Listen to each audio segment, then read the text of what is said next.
هل لازم تستقيل من شغلك عشان تبقى ديجيتال نوماد؟ ولا ممكن تبقى ديجيتال نوماد وانت لسه موظف عادي؟ استنى، الإجابة هتغير تفكيرك تماما. خليني أقول لك حاجة تصدمك في الأول. أكتر ناس ناجحة كديجيتال نوماد ما سابوش شغلهم في البداية، ولا غيروا وظيفتهم، ولا دخلوا المغامرة فجأة.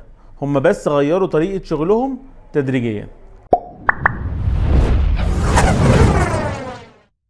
أهلا بيكم مع دكتور إيميجريشن، أكبر صانع للمحتوى في مجال الديجيتال نوماد في الوطن العربي.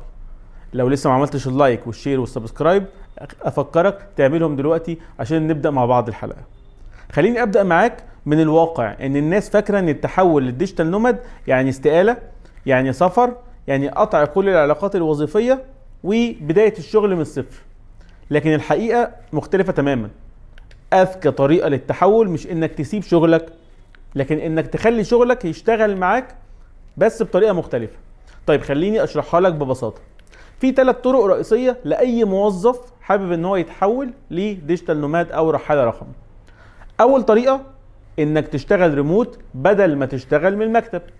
فخليني اكون صريح شويه، مش كل الشركات هتوافق بسهوله على الموضوع دوت. لكن السؤال هنا، ازاي اقنع الشركه ان هي توافق ان انا ما اشتغلش من المكتب؟ الاجابه بسيطه. ما تبداش بطلب كبير، بس ابدأ بتجربة صغيرة. مثلا احنا هنعمل يوم واحد في الاسبوع شغل من البيت، بعد كده يومين، بعد كده اسبوع كامل ريموت. بس استنى، الشركات مش بتخاف من الريموت وورك، هي بتخاف من الفوضى.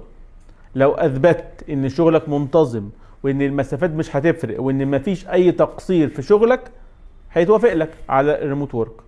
طيب تاني طريقة هي الهايبريد وورك.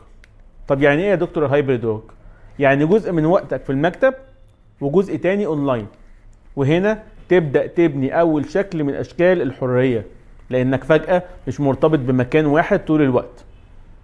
اول خطوة في الحرية مش السفر، لكن انك تكسر فكرة المكان الثابت.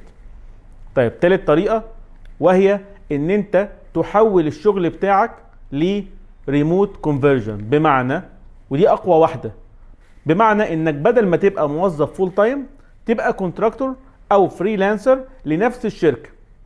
بتاخد نفس الفلوس مقابل الشغل، بس مش مقابل وجودك. وده بيغير كل حاجة، لانك فجأة تقدر تسافر، تقدر تتحرك، تقدر تختار مكانك، طالما الشغل بيتسلم في مواعيده ومفيش اي تأثير. الفرق بين الموظف والديجيتال نوماد مش في الشغل ذات نفسه،